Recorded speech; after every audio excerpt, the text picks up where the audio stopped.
put $100,000 into this little mixer, and then it sends $100,000 out later, and nobody knows where that money came from. What is a mixer? How does it work? It's interesting. So the most famous example is Tornado Cat. I'm blanking on the name right now. But A1Z? What is that? No. I'm sorry. I'm blanking on. It's this famous. I'm going to remember it right after I get out of here. It's one of the famous. Like they tracked his account. He's playing League while on calls about the failure of FTX. Wow. Just imagine the arrogance. Is that arrogance? And she would drink it up because she thought that would make her better. Ultimately, my dad convinced her, like, you got to get the surgery. Like, this ain't going to fly. You have to, ultimately get the surgery. We don't know. I mean, there's only a few that are bigger. Like, there's Binance, very opaque company. We don't exactly know. And what has happened to Binance since FTX went? I'm this guy who's going to maximize good in the world. And that was his reason for working all the time. I mean, that's the justification to be hopped up on amphetamines. It's like maximize productivity, maximize human happiness, right? It's all at some address. And so people were asking, like, you say you have all this Bitcoin, where's the Bitcoin? You say you have all this Ethereum, where's the Ethereum? Gotten away with it? So many of these scams are like these issues of either regulators not having time, not having the resources. Most of this $10 billion is just their own tokens. So CZ takes this opportunity to kind of spread some, sort of information about that. He says, hey, we're actually, or, something like Europe or something like that, is you are subject to all these regulations which require you to be a little more careful. Oh, those are pesky. Yeah, Elizabeth Warren wrote a letter to them. They're being looked at much more closely. I mean, ultimately, all of these things are so opaque in the sense that there's some of these people making hundreds of millions of dollars. People are miserable at the end of it, and nothing happens. And that was the start of my show. So you start just doing interview this stuff, and you start to have repeat occurrences. Like, I just cover stuff all the time, and you see echoes of the same thing. I just had somebody just a couple of days ago I was interviewing for this news scheme we're looking at, and he said, I found out how to be successful, and if you invest with me, I'll save you time. You could do it yourself, Joe. You could do it, but it's going to take you 5 years. Get with me, and I'm going to shortcut your scam. Wanted to basically influence politics by just donating. And the idea is you donate to both sides, you can never lose, right? Yeah. If you're this big mess right now, and we're waiting for regulators to figure it out. Finally, regulators have stepped on the scene, but, right now it's just this kind of wild, wild west. Like, actually, his whole technique of shifting the blame, like, onto Alameda and, like, I don't control Alameda, I've seen something very similar. I'm investigating this Ponzi scheme that's offshore. Nobody knew what was going on behind the scenes. So even though they said, like, we're not going to touch your money, as soon as you deposited Bitcoin, I talked to some of the insiders at Alameda. They said they had this backdoor, some reactions, but not much. What I noticed is it resonated with people beyond the views, if that makes sense. Mm-hmm. Like, I was just like, there was something different about the reaction to it. Like, and, Vic God mode on Ultimate Bet, where the CEO could see everybody's hands and play on the site, seeing everybody's hands. So I started hearing about these tokens, and they're like, hey, selling courses, like, it's always the new grift. You always have to find, because people figure it out. Like, they go like, oh, that actually doesn't work. Like, hey, drop shipping is now you're going to make some money. And so people invested in FTX thinking that this is going to be a safe platform. This kid is smarter than everyone else. He's wild. The fact that they were all living together and fucking each other in this giant penthouse, this $40 billion penthouse. The things, it's insane. It's really, I almost wish. Washington, and I think there was like a tweet from Sam saying like, oh, like, I'll see you the next time you're in Washington or something like that. But like, it was kind of a dig because he knows CZ can't go to Washington. Like, he would be teased for a while. But like, so I eventually like pivoted into this crypto direction and learned all about that. But it started just from a curiosity about scammers, and I wanted somebody to change that money for some type of crypto token. There's a lot of different tokens out there, And explain tokens, because I don't understand tokens. I know there's crypto and there's tokens. Like, what is the difference between the two? Victims would reach out to me. They'd be like, hey, I'd been scammed by this guy, and I didn't realize what was going on. And you showed me, sort of like how the whole scheme worked. Right, people in charge who are going to take the fall, you resign, and then you blame it on them later when everything goes wrong. His problem, though, is Caroline Ellison flipped on him. So she definitely flipped on him. She was smart. Yeah. She cooperated assets. You can check yourself. Like, I have $1 billion in USDC. Well, that's great. But it doesn't matter if I have $1 billion in crypto, Bitcoin, whatever, if I owe $2 billion. Right. These exchanges where it was worth more. So he was arbitraging this difference in prices. And then after he made his money that way, he launched crypto is sometimes national currencies aren't a great idea and you want an alternative. So like look at the Turkish lira. What they wanted to store some Bitcoin with Tom Brady. They wanted to be alongside Tom Brady. So he's like, there was fungibility between wallets, like investment funds.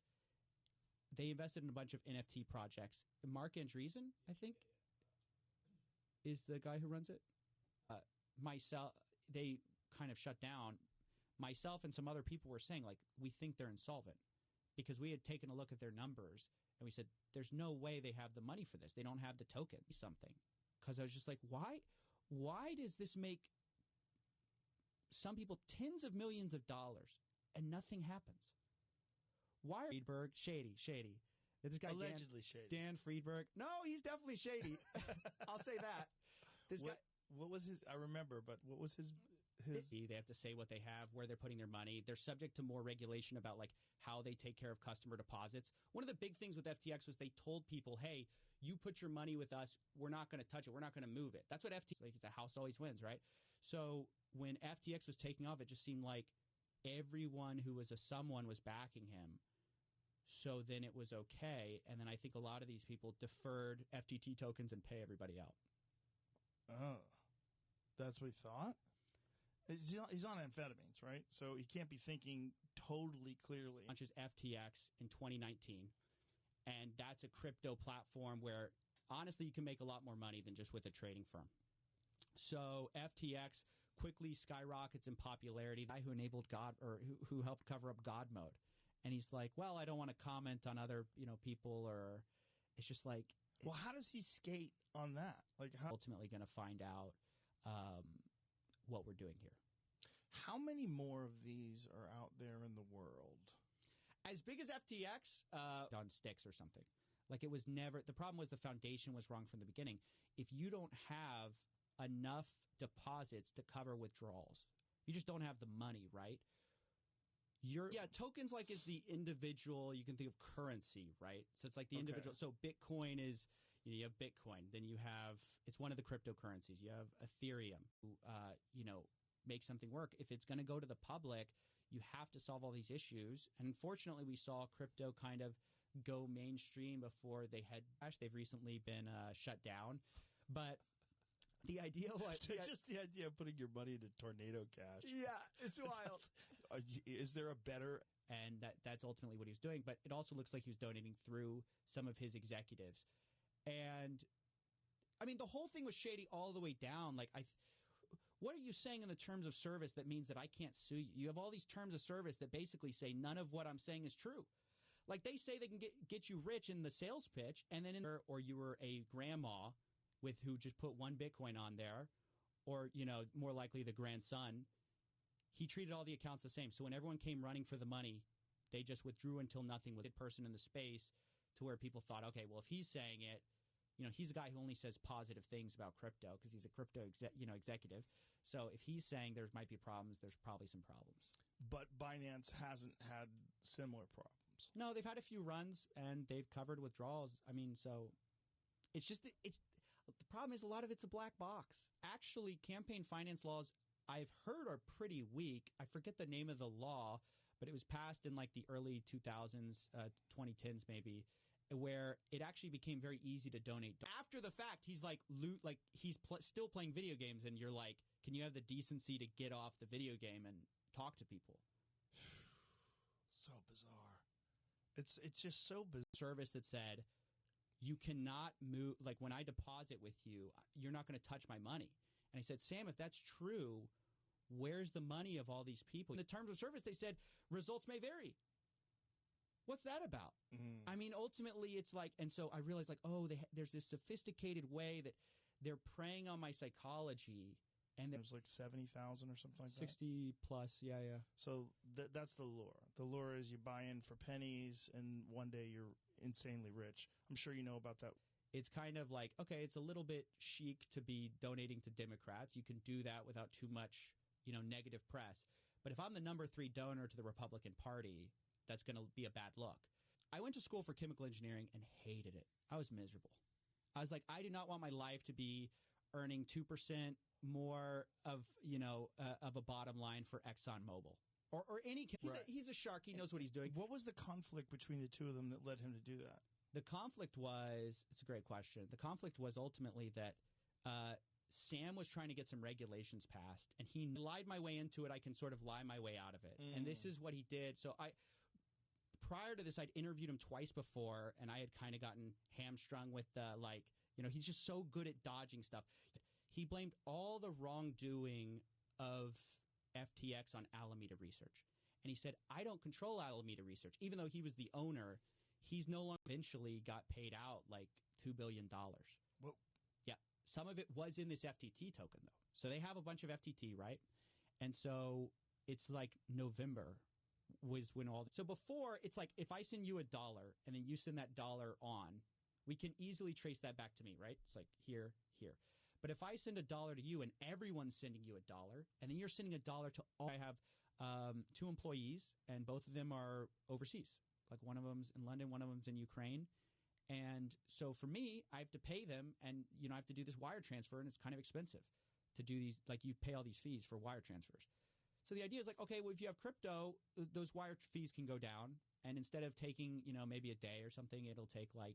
What I know is everyone's always interested in pulling up the ladder after them and like building the kind of the rule book around like, hey, like if you're from this certain jurisdiction that we're a part of, you're fine. If you're not, like why the celebrities are important. And that's why it's a huge part of it. The connection to BlackRock is important. Huge part. Yes. Because they're the legitimacy that says, hey, I'm, it means playing League of Legends while on investor calls. Like at the time, that was seen as this charming, like genius thing. On calls. You could hear even actually. Okay, so he decides to donate dark to a Republican, like to Republicans, and part of the accusation is he knowingly did this through one of his smart thing, which is something like this happens, you shut up, you don't say anything, right, and then you point at your boss. I mean, that's basically what they did. Oof. Which they for sure did stuff wrong to appreciate your transparency. Kind of kissing up a little bit. But I was just like, somebody has to ask him some real questions. So I had 2 prior little Twitter space interactions with him, and he kept getting away with the fact that money system. I mean, yeah, especially in our modern age, I mean, it seems like you can understand where they're coming from, the average person.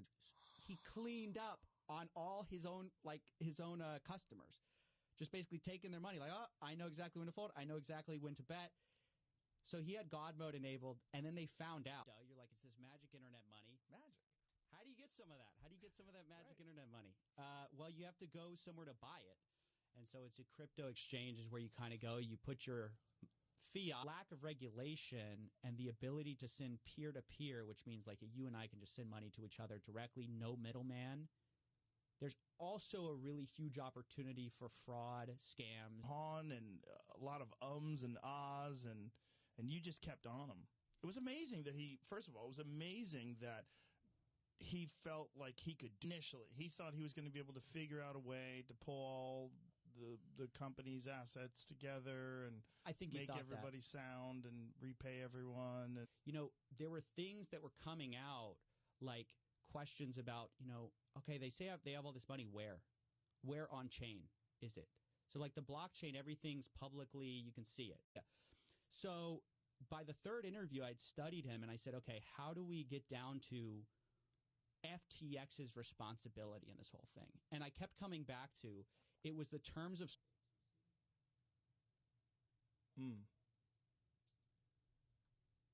Jamie's A16Z. A16 pilfering FTX, the customer deposits, and was using it in Alameda Research, which was his trading firm, to try to make extra money, and he lost it.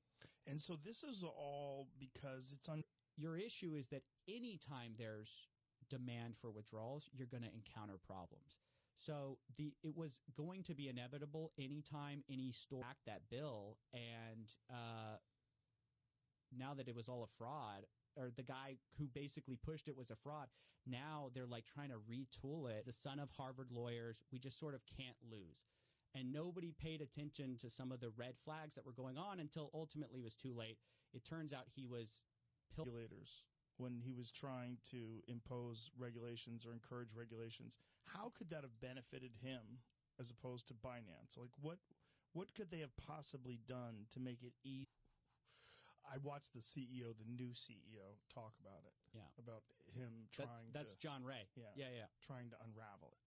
And it's amazing. But even Western Union has been they've been getting kind of pinched a little bit, like, hey, you guys got to stop allowing all of this. But in crypto, because there's no each other on amphetamines and making billions of dollars. Like, it sounds like a great story if it wasn't illegitimate. Yeah, ultimately that's the problem. Like, Sam was just hopped up on amphetamine. Senator's office reached out to me. They're like, what do you think about this? And I was like, I don't know, man. You guys have to, this is y'all's thing to figure out. Ultimately, Tom Brady backs him. Well, Tom Brady's got to have some guys who are looking into this. And then it's like, well, BlackRock backed him. Well, BlackRock definitely has some guys who looked into it. Right. It's Sequoia Capital. They said he was... How does a guy like that not wind up getting indicted? I ask myself that every day.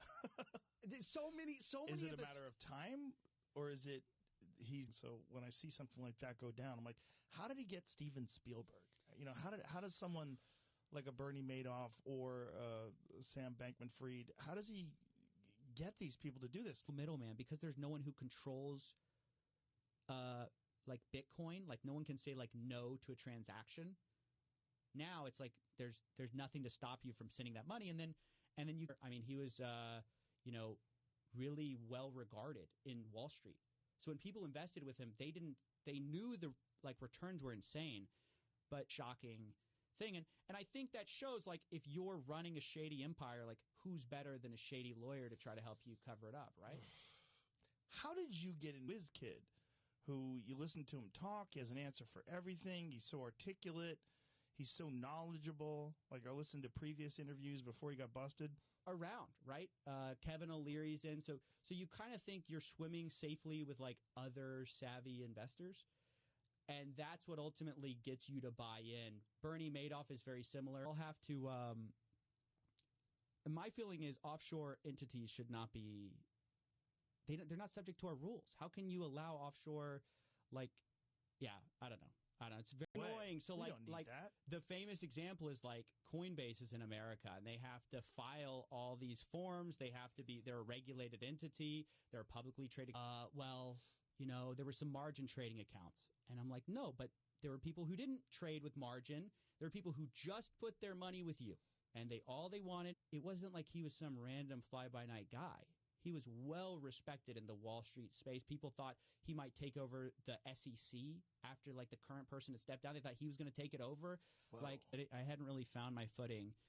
But throughout my entire life, I had kind of had this relationship with, like, hucksters and fraud where, when I was in high school, my mom got thyroid cancer. Abilities, it's hard to know. So people really just take you at face value, and they have to trust that, like, oh, other people are invested, so I guess I'll jump in too. And that's he's like, well, like, think of it like a box. And, you tell a bunch of investors, hey, if you put money in this box, we can get some money out. Everybody. I ask him, and he doesn't want to talk to me. So, but he's going on these Twitter spaces. So I was tracking when he'd go on a Twitter space, and I would contact the people ahead of time and said, hey, LGBTQ plus causes. And it was through a guy, and the guy was like, I feel a little uncomfortable with this. And they said, well, we don't have anyone trustworthy at FTX we can donate through. You have Dogecoin, you have SafeMoon, you have FTT, which is what FTX was using as their native token. So a lot of these guys, You'll start a crypto exchange. That's what ultimately matters is how much do you have on deposits that you owe out. And so with Binance, we don't really know. The only one we have a little bit more of a look into is... Did you interview him before the scandal? No, not before the scandal. So it's like as it was going down. As it was going down, he goes on all these Twitter spaces. He doesn't want to... He's doing interviews with that of was going on. Now he's still like trying to say he did nothing wrong. He maintains he's innocent. And right now, actually, the big like kind of scam fact that this guy... He got away with lying so long and perpetuating this image of himself as this generous billionaire. You know, he's sort of the next Warren Buffett. That when everything goes wrong, never understood how Bernie Madoff got people because it seems so preposterous. And then I fell for something very similar. And what I noticed with all of these things, the thread is kept making the videos, and ultimately they never did. But I start doing that, and after I cover get rich quick schemes for a while. He said, well, hey, can we restructure all this money that went through me like a loan so that we can, you know, say that I took a loan out and I was donating so we didn't violate any laws. They never ended up doing that. Just kind of grifting here. And so, but you'd see him in nice cars. And so I was like, what am I looking at? And then as I'm doing my YouTube show, I'm like, I get fed a bunch and it's like sort of what's left after the guy who kind of was spearheading this bill, like was a fraud. It's kind of tough. I was actually randomly like through crypto ransomware. Yes. Yeah. Yes. 100%. Because before it was like, okay, you need to use like Western Union or sort of one of these like these places where you can kind of send money without too much scrutiny. Somebody found out about this God mode. And so the lawyer's like, how do we basically cover this up? Dan Friedberg's like, how do we, what do you want me to do? And he's like, hey, I too am safe because Tom Brady's got his money there. So I can put my money there. Is the lure is like how Bitcoin used to be worth very little, and then one time it was with the high of Bitcoin. There was already all this worry in the past. That summer, there had been a bunch of companies that collapsed, and people had never thought FTX. It was kind of the first time anyone thought FTX could maybe not have the money and go start trading with it, unless, you know, obviously we have FDIC insurance, stuff like that. But like they didn't have that. They just take your money, go trade with it, and that's where the disaster started. 5 minutes or 3 minutes. So I don't want to give off the idea that like there's nothing here, but the problem is that with the easier or more profitable for him. Mm-hmm. Like, why would he do that? I'm not as familiar with the regulation side of things. People were talking about that a lot. Gay, so like, can you do this?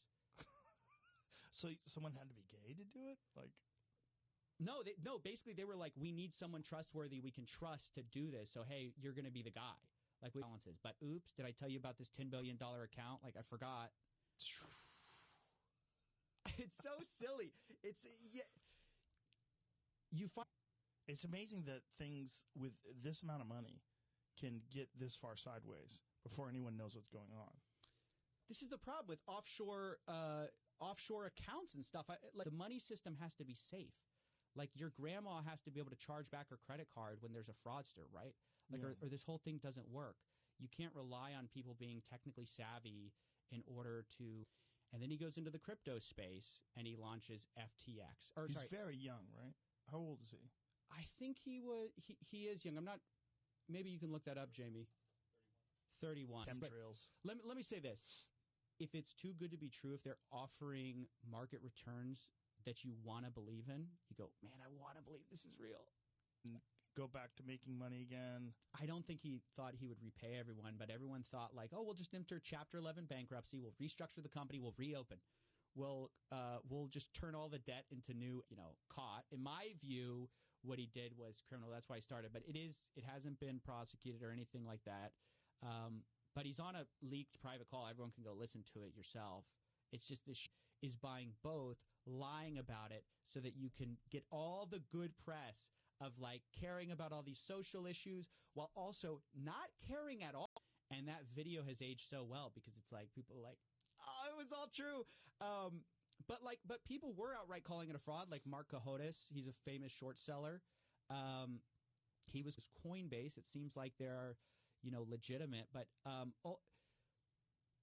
so much of the problem with crypto is we don't know how much of this stuff is money laundering. We don't know how much of this stuff is like there was a lot of fear of missing out, or FOMO, in the markets at the time. Everyone thought, oh, cryptos, you have to get in now, right? Because if you get in now, do these trades that are profitable in crypto. So the way he first made his money was he did something where he bought Bitcoin in the U.S. and then he sold it on these Japanese dark, where it's like you can donate through super PACs, political action committees, and you can donate as much as you want, and you don't have to be, your name has to appear nowhere. And so that's actually I used to play like a variant of League. So I know it's fun, but it's not like fun to the point. Look, this guy's whole thing was like, I'm this effective altruist. Or is it just pure addiction? I think, those multiplayer games, those, online role-playing games, that's what that is, right? It's like I think it's is it a MOBA? I didn't really know what I was looking at the time. Then I go to college, and all my friends get an MLMs, multi-level marketing, sort of like, just like hey, you're going to get rich. So I was always getting invited to these, like, get-rich seminars, $10 million, or your data's lost forever. And you're like, call the police, and you go, hey, track this guy. And they're like, to what? To a Bitcoin wallet? To analogy for losing your house? It's funny. Yeah. I mean, good Lord. The idea of these mixers was you'd anonymize your transactions. So, like, let's say to their other friends, they're all saying it's okay, let me put money in. And it's just a huge case study that just because other people from the arms of one huckster to another, like, it's just like it's almost to something worse. There are money. Like, well, how can you view this as a battle? Like, but he viewed it as like, we're sparring partners. Like, and you won this round, or you won the war. Because he thinks this is going to go on forever. I what that was, to hide it from people who were trying to take a look at his books. But it's just, that's what I mean by black box. You never know what games these guys are playing. Like, they say, oh, here's sort of like the rough estimate of our balance. That's the issue. Was FTX's problem was not CZ. Ultimately, he's kind of the guy who, like, pushed over the house made. Now if you're some criminal, laundering money has just never been easier. Instead of taking $100,000 across the border or wiring it where it can get held up by a bank,